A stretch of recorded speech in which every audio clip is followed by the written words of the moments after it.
नमस्कार मित्रांनो, तूही रे माझा मितवा मालिकेच्या येणाऱ्या भागांमध्ये जबरदस्त ट्विस्ट आता आपल्याला पाहायला मिळणार आहे. कारण की ईश्वरी आणि अर्णव या दोघांच्याही संसाराचा आता गाडा पुढे सरकत असतानाच श्रावणातले सणांचे वेध लागल्यामुळे आता ईश्वरी व नम्रता यांची पहिलीच मंगळागौर आता राजे शिर्के घराण्यामध्ये होणार आहे. त्यामुळे आता राजे शिर्के घराण्यामध्ये एकदम आनंदाचा उत्सव साजरा होत आहे. श्रावणातले सगळे सण साजरे करत असताना इथे आता वेगळंच एक मोठं सत्य बाहेर येणार आहे. म्हणजेच श्रावणामध्ये ईश्वरी अर्णव त्याचप्रमाणे नम्रता आकाश यांच्या मंगळागौरीच्या दिवशी आता सुप्रिया आल्यामुळे सुप्रिया ही अचानक धमाकाट दिल्यामुळे तिथे आता उपस्थित असलेल्या मामीचे सत्य सुप्रिया सगळ्यांसमोर उघड पाडणार आहे. श्रावणामध्ये मंगळागौरीचे खेळ राजे शिर्केंच्या घरात सुरू असतानाच इथे आता ईश्वरी आणि त्याचबरोबर नम्रता ह्यांना वल्लरीचे खरे रूप समजणार आहे. नेमकं पुढे काय करणार आहे, कसं ते आजच्या या भागात आपण पाहूया. चला तर मग व्हिडिओला सुरुवात करूया. आतापर्यंत आपण मालिकेमध्ये पाहत होतो की आजी आता सगळं घरामध्ये गोकुळ होणार, म्हणजे ईश्वरी आणि अर्णव यांचं बाळ येणार आहे या आनंदाने खूपच आता खुश असते. परंतु इथे अंजली आता कनूला घेऊन बाहेर आलेली असताना आजी ही अंजलीला घडलेला सगळा प्रकार सांगते की बाळा, म्हणजे अंजू बाळा, तुझा भाऊ आहे ना आणि तुझी वहिनी यांनी तुला आत्या बनवण्याचं मनावर घेतलं आहे बरं का. मामा म्हणतो की हो अंजली, अगं आता लवकरच काही दिवसांमध्ये मला असं वाटतं आहे की ते गुड न्यूज देणार आहे, कारण अर्णवने तसं वचनच दिलेलं आहे आईला. मग हे ऐकल्यावरती अंजली म्हणते की अरे वा, चिंटू इतक्या लवकर तयार होईल असं वाटलं नव्हतं मला. तेव्हा मग मामा म्हणतो की हो ना, मला माहीतच होतं तुलाही असंच वाटणार. अगं मी आईलाही तेच बोललो. खरं तर हे सगळं आईनेच करवले बरं का, ही आईची सगळी किमया आहे असं ती बोलून दाखवते. त्यानंतर मग आता इथे ईश्वरी बाहेर आलेली असते. सगळं श्रावणात सण कसे काय करायचे, आपण काय करायचे हे सगळं ती बोलत असते. आणि ईश्वरी म्हणते की नमुताईचे पहिले सगळे श्रावणातले सण असतील ना. तेव्हा आजी म्हणते की हो बाळा, अगं तुझे पण श्रावणातले सणच आहेत आणि तसं बघायला गेलं तर तुलाही हा सण जो पहिला आहे, म्हणजे गेल्या वर्षी आपण केलं नाही पण यावर्षी तुझा हा पहिला सण आहे. तेव्हा मग आता ईश्वरी म्हणते की आजी कोणता पहिला. तेव्हा मग ती सांगते की अगं बाळा ईश्वरी, मंगळागौर, तुम्हा दोघींची ही मंगळागौर आपण एकत्र साजरी करूया. गेल्या वर्षी काही कारणामुळे तुम्हाला ते जमलं नव्हतं, पण हरकत नाही, आता आपण हे सगळं करूया, म्हणजे कसं सगळं व्यवस्थित होऊन जाईल. आता हे ऐकल्यावरती लगेचच ईश्वरी म्हणते की हो चालेल. मग मामा म्हणतो की वा वा, मंगळागौर म्हटलं की घरामध्ये इतका उत्साह येतो ना, खरंच खूप मजा येते. मला अजूनही वल्लरीची आणि सात्विकताईची मंगळागौर आठवते.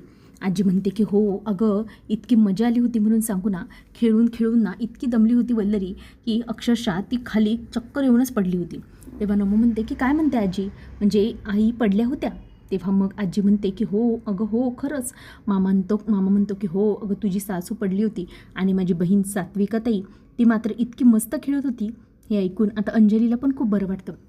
अंजली म्हणते की मामा, त्यावेळेचे आपल्याकडे जर व्हिडिओज आणि असते तर खूप बरं झालं असतं ना रे. आजी म्हणते की हो गं, त्याचे फोटो वगैरे असतील पण व्हिडिओ काय त्या काळात नव्हते, म्हणजे त्यावेळेला आम्ही व्हिडिओ वगैरे असं सुचायचं नाही का आम्हाला. तेव्हा आता सगळे आनंदाचा, म्हणजे श्रावणामुळे सगळ्या घरामध्ये आनंद आणि उत्साह चैतन्य पसरलेलं असतं.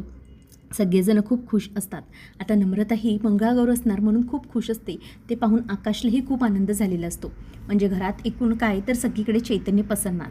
परंतु वल्लरीला मात्र या सगळ्याचा खूप राग येत असतो. वल्लरी म्हणते की झालं, यांच्या लोकांची सुरुवात झाली. आता या मंगळागौरीत मला ठीक आहे, म्हणजे मला तरी काही धोका नाही आहे, मी पण ही मंगळागौर अगदी व्यवस्थितपणे साजरी करू शकते. परंतु हे सगळं एकच गोष्ट पडते, त्यावेळेला सात्विकाने मला हरवलं होतं ना. आता मी नम्रताला सांगणार आहे ईश्वरीला हरवायला. म्हणजे कसं आहे, मंगळागौरीच्या वेळेला सगळं काही हे सगळंच हिशोब चुकते होतील. त्यावेळेला सात्विकाने हरवलं होतं ना मला. आता ईश्वरीला माझी नम्रता सून हरवेल, म्हणजे मग हे सगळं होईल. आता लगेच आजी म्हणते की काय गं वल्लरी, काय विचार करतेस, करूया ना मंगळागौर, म्हणजे तसा काही प्रॉब्लेम अडचण नाही आहे ना कोणाला. तेव्हा वल्लरी म्हणते की छे आई, मला कसली अडचण, म्हणजे या मुलींचंच काय तर. तेव्हा नम्रता आणि ईश्वरी म्हणतात की हो, आपण कधी करणार आहोत. आजी म्हणते की येत्या मंगळवारी करूया, आपल्याकडे 4 ते 5 दिवस आहेत, तयारीला पुरेसे झाले. तेव्हा वल्लरी म्हणते की हो चालेल. मामा म्हणतो की आई हे बघ, या सगळ्यामध्ये कॅटरर्सची जबाबदारी मात्र माझी. सगळं कॅटरर्स अगदी उत्तम जेवण देईल, तुम्ही अजिबात काळजी करू नका. तेव्हा मग हे सगळं झाल्यावर अंजली म्हणते की हो, आणि ईश्वरी आपल्याला बाकीची तयारी करायला लागतील बरं का, म्हणजे मामा डेकोरेशनचं आणि बाकीचे सगळे बघतील, पण आपल्याला बाकी ब्राह्मण वगैरे ह्या सगळ्या गोष्टी आजी म्हणते की ते मी गुरुजींशी बोलून घेते. साहित्य वगैरे ईश्वरी आणि अंजली, नम्रता तुम्ही गेलात तरी चालेल, आपण साहित्य किंवा मागवूनच घेऊ, हरकत नाही. पण ईश्वरीला आता अंजली म्हणते की हो, पण आपल्याला साड्या तर डिसाईड केल्या पाहिजे, नऊवारी वगैरे नेसायची आहे. तेव्हा ईश्वरी म्हणते की हो चालेल, म्हणजे नऊवारी वगैरे काय हे सगळं होईल ना लगेच. अंजली म्हणते की हो, आपल्या ज्या टेलर आहेत ना त्यांना आपण सांगूया, ते सगळे ब्लाऊज व्यवस्थित जसे डिझाईन करून देतील. तसा तुझा नवरा आहे गं, तो छानपैकी डिझाईन करून देईल तुला साडी. तेव्हा ईश्वरी म्हणते की काय तुम्ही पण मामी, त्यांना काही वेळ आहे का? आणि अंजलीला पण म्हणते की हो, अर्णवला काही वेळ नाही आहे. तर अंजली म्हणते की हरकत नाही, आपण बघूया आपल्या परीने कसं काय जमते ते. आजी म्हणते की हो, या आठवड्यातच आपण करूया, म्हणजे कसं जरा बरं वाटेल. मामा म्हणतो की हो, मी तर कधीही तयार आहे, मला तर काय फक्त मजाच करायला काहीतरी निमित्त हवं आहे.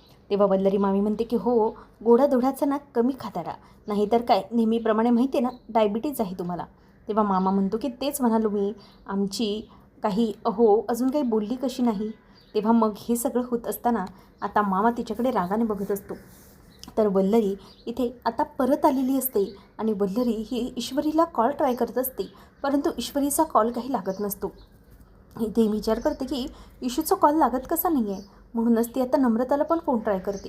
ती विचार करते की इतका वेळ झाला, मग नम्रता पण कुठे आहे. आणि घरात शिरल्यानंतर तिला दिसतं की घरामध्ये एकदम असे पसारा झाल्यासारखं, म्हणजे घरामध्ये जाळ्या वगैरे तयार झालेल्या, जशी बरेच दिवस खोली बंद आहे, रूम बंद, तसं सगळं तिला घाण दिसत असते. आता हे सारखं सारखं ती फोन करत असते आणि विचारते की हे गेलेत तरी कुठे.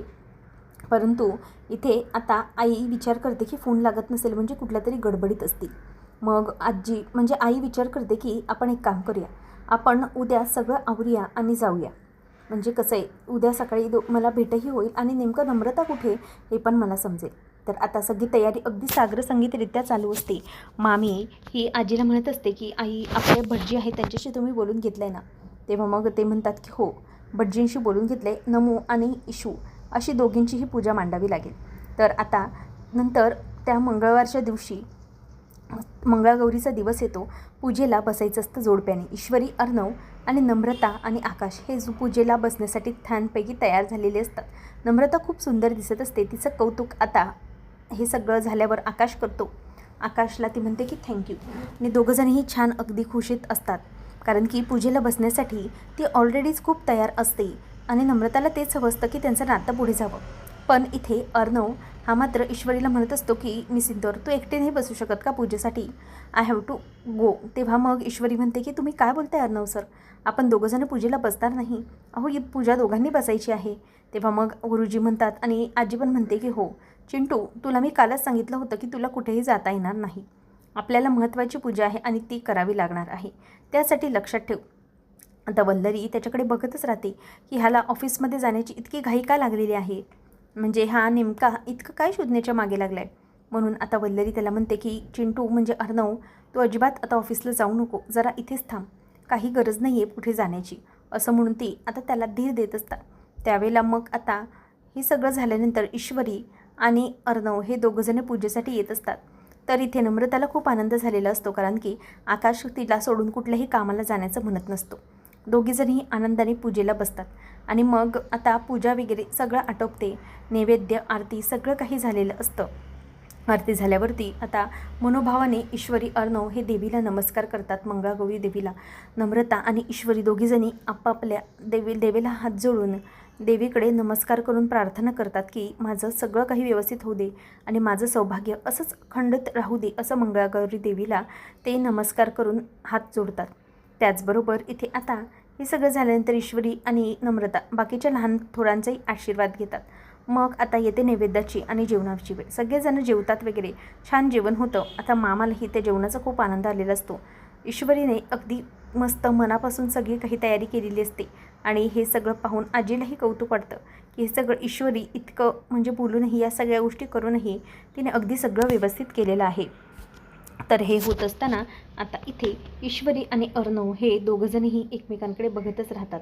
आता अर्णव म्हणतो की मी सिंदूर, संध्याकाळी काय प्रोग्राम आहे बाय द वे. ईश्वरी म्हणते की संध्याकाळी ना बायका येणार आहेत, म्हणजे मी ग्रुप बोलायला आहे मी आणि नमुताईने, तर आमचे मंगळागौरीचे खेळ असणार आहेत. सो तुम्ही जेंट्स लोकांनी त्याच्यामध्ये नाही आले तर चालेल.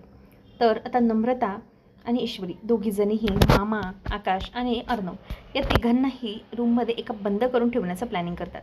कारण की काही झालं तरीही या सगळ्या गोष्टी बाहेर येऊ द्यायच्या नाही, म्हणजे लेडीज खेळत असताना कोणी यायचं नाही असं ती सांगत असते.